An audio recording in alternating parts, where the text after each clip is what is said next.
inisial RG itu seharusnya hari ini diperiksa, dimintain keterangan di Polda Metro Jaya, tindak pidana melanggar Undang-Undang Kesehatan, dugaan adanya tindak pidana melanggar Undang-Undang Perlindungan Konsumen. Guys, sidang kali ini gugatan prestasi Nikmir terhadap RG itu kata gue mah kurang rame ya, kurang seru ya. Kenapa? RG dan Nikmir sama-sama tidak datang. Dan pada ujung-ujungnya pihak majelis hakim itu memutuskan mengarahkannya ke mediasi. Nah, ada dua hal yang menurut gue nih kayaknya agak janggal juga. Satu, apakah benar gitu ya kalau misalkan sidang gugatan prestasi ini bisa diarahkan mediasi atau ada permainan lagi di dalamnya? Karena menurut gue pribadi nih, justru sidang prestasi ini sangat penting sekali karena akan sangat berpengaruh pada laporan pidana dilakukan RG terhadap Nikmir. Benar nggak ya kan? Dan itu penting banget soalnya ini ya. Kenapa kok hakim bisa mengarahkan ke mediasi? Apakah ini prosedur atau apa? Gue nggak tahu. Kalau prosedur ya sudah nggak apa-apa. Tapi kalau misalkan ada sesuatu permainan lagi, gue nggak tahu juga ya. Cuma kalau ada permainan lagi, gue kira ini benar-benar, wah nggak benar lah istilahnya kayak gitu ya. Terus yang kedua, RG tidak datang, Nikmir tidak datang. Nikmir sebagai penggugat dan RG sebagai tergugat. Kalau penggugat tidak datang itu wajar karena dia yang menggugat. Tapi kalau yang tergugat tidak datang, walaupun ada kuasa hukumnya, gue pikir ini kurang wajar. Ya, kurang wajar. Dan ujung-ujungnya pun diarahkan ke mediasi. Kayaknya nggak lucu loh ini. Ini ada apa gitu istilahnya buat gue pribadi ya. Lalu selanjutnya lagi nih ya. Tadi dengar kan Bang Fahmi bilang katanya ada 4 orang yang melaporkan dan RG harusnya dipanggil ke Polda dimintai keterangan atas tindakan pasal-pasal yang tadi disebutkan oleh Bang Fahmi itu. Dan ada juga komentar yang bilang katanya seandainya dia punya uang, dia mau melaporkan juga karena dia salah satu korban dari produk skincare-nya si RG ini. Menurut gue pribadi guys, jangan ngelihat kita ada uang tongganya. Harusnya para korban skincare yang merasa dirugikan oleh RG semuanya berkumpul bersatu. Dan harusnya ada satu orang yang mau mengkoordinasi itu semua. Walaupun kita orang-orang susah, tapi kalau semua bersatu itu akan menjadi kuat. Kayak lidi aja. Lidi kalau satu kan dipatahin kan gampang. Tapi kalau semuanya dikumpulin gini kan susah banget itu istilahnya. Ya, dan gue pikir ya kalau kalian semua minta bantuan Doktif dan berkumpul semuanya dan memberikan bukti-bukti yang ada, gue pikir Doktif pun akan memfasilitasi, mengkoordinasi kalian semua. Ya jadi guys, nggak usah takut kita nggak ada uang lah. Yang penting kita berjalan di dalam kebenaran. Kalaupun kita udah jalan kebenaran, tapi kita menghadapi hambatan, maka pihak-pihak yang zolim terhadap kita pasti akan mendapatkan kejatuhan yang lebih dalam lagi loh. Ya, dan sebenarnya gue juga kasihan terhadap RG ini loh. Kenapa coba? Karena gue yakin nih RG ini juga salah satu korban dari circle-nya dia sendiri. Di antara circle-nya dia sendiri, mungkin mereka semua sulit untuk melaporkan Nikmir. Hanya RG lah yang mungkin berpotensi untuk melaporkan Nikmir. Makanya mungkin RG juga dijadikan tumbal. Gue tidak membela RG, tapi alangkah bodohnya RG kalau sampai seandainya itu terjadi dan dia mau seperti itu. Ya, paling itu dulu dari gue. Yang pasti guys, kawal terus permasalahan laporan yang dilakukan oleh 4 korban skincare ini di Polda Metro Jaya sesuai dengan apa omongan Bang Fahmi ini. Jangan sampai ada permainan lagi di dalamnya. Dan kita udah cukup capek dengan adanya masa perpanjangan Nikmir lah, perpanjang terus ada kejanggalan dan ada yang dipaksakan. Jangan sampai juga dalam sidang juga kita masih bertanda tanya. Oke? Itu aja guys, kawal semuanya, kawal Nikmir dan kawal korban-korban yang melaporkan RG ke Polda Metro Jaya. Oke? Pemeras berarti ada yang diperas, kan gitu, nggak bisa berjalan sendiri. Ada buktinya, ada uangnya. Sekarang sudah disita lagi uang dan mobil. Nah sekarang uang yang disita dengan mobil ini apakah betul ini dari hasil kejahatan? Tinggalnya dibuktikan oleh JPU. Nah, menurut JPU ini kita harus sita untuk dihadirkan di pengadilan. Nah sekarang uang ini berasal dari siapa? Reza terus statusnya sebagai apa? Kenapa dia sampai bisa melakukan itu sampai diperas? Ada hubungan apa? Kenapa tidak diperiksa asal-muasalnya ini?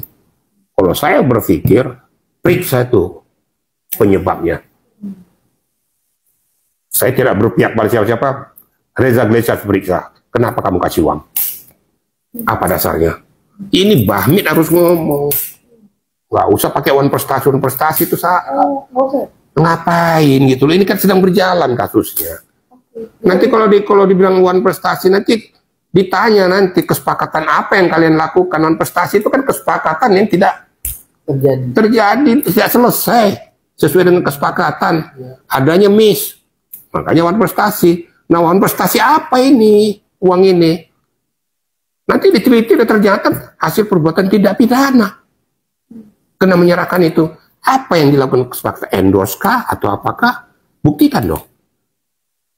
Loh, kenapa sampai dikatakan di sini pemerasan? Nah, siapa yang diperas? Apa sebabnya dia diperas? Berarti ada sesuatu yang ditutupi. Supaya jangan publis, supaya jangan di-speak. Makanya berpindahlah uang itu. Ini diperiksa. Jangan-jangan ini ya, kalau tadinya ya saya menurut informasi yang saya katakan, ini berasal dari skincare. Skincare, kenapa kamu kasih gara-gara skincare? Berarti ada masalah di sini. Periksa. Ya, saya katakan BPOM nggak turun, meriksa itu. Jangan ditutupin, jangan berpihak satu pihak saja. Berarti posisi Reza Gradis belum tentu aman ya Pak? So, menurut hemat saya harus diteliti. Saya tidak mengatakan belum tentu aman, harus diteliti penyebabnya. Nah, ini kan akibatnya. Penyebabnya apa? Diteliti dong. Nah, ada sebab, ada akibat. Jadi ada keseimbangan, keadilan gitu loh. Oh, jangan bertepuk dulu kamu gitu loh. Berarti Reza juga bisa kena Pak? Kalau ternyata terbukti melakukan itu bisa kena. Jangan merasa aman aja, enggak. Itu yang harus dibuktikan, kan orang. Tapi saya kan nggak bisa menjustis, dugaan itu ada aja. Nah, dari awal-awal dulu kan saya udah ngomong tuh, periksa tuh gereja Gladys itu kenapa sampai terjadi itu.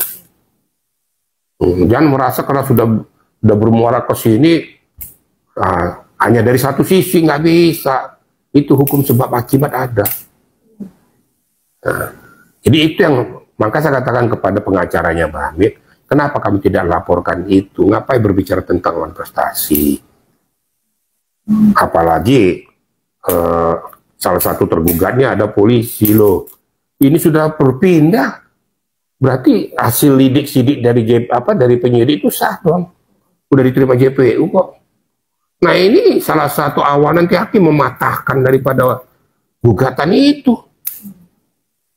Nah, ternyata gugat-gugatnya nggak kena. Karena ini kasus bergulir. Kalau tapi dilakukan tadinya, bahwa kamu juga melakukan ini mengakibatkan saya mengalami kerugian material maupun imaterial. Bisa aja imaterial itu tuntutan ganti rugi. Bisa tuh yang 100 miliar itu bisa. Tapi jangan uang prestasi. Itu loh kira-kira. Tapi bisa menggugurkan nggak sih Pak? Artinya kan ini kan sidang perdatanya berjalan dan nanti pidananya pun akan berjalan. Ini dua-duanya bisa berjalan atau salah satu akan digugurkan? Pasti ada gugur. Nah, sekarang gini. Nah, kalau diterima sidang wan prestasinya, berarti batal dong ini. Pidana. Penyidikan ini pidana nih.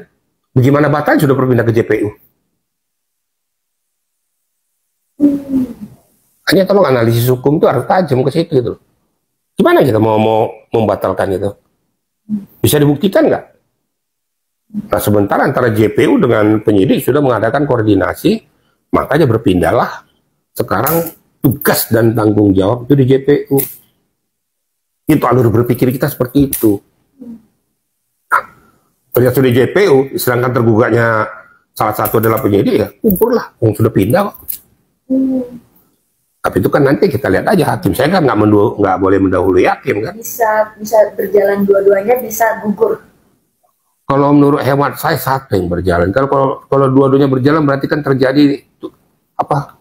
Miss. Nggak sesuai dengan akidah hukumnya lah. Berarti ada yang nggak benar satu ini. Paham nggak kira-kira deh? Berarti ada yang nggak benar salah satu. Berarti yang berlaku perdatanya, pidananya nggak. Kalau itu dimenangkan. Nah, sekarang posisinya sudah ke JPU. Ayo kita berpikir objektif. Makanya dari awal saya katakan, untuk apa kamu melakukan tuan prestasi? Nggak ada gunanya. Tuan prestasi berarti kesepakatan. Kesepakatan apa? Kesepakatan yang miss. Ada yang melakukan perbuatan yang tidak memenuhi kriteria kesepakatan itu. Itu tuan prestasi dia. Kesepakatan apa itu? Iya, sekarang kesepakatan yang ini tanda kutip sekarang nih. Ternyata masalah itu. Nah, ditarik benang merah kesepakatan apa? Mau dipidana kok. Wong terimanya wong karena diperas kok. Mulai kan. Nah, walaupun demikian, saya nggak mau mendahului hukum, nggak boleh. Itu kan analisis saya. Ya.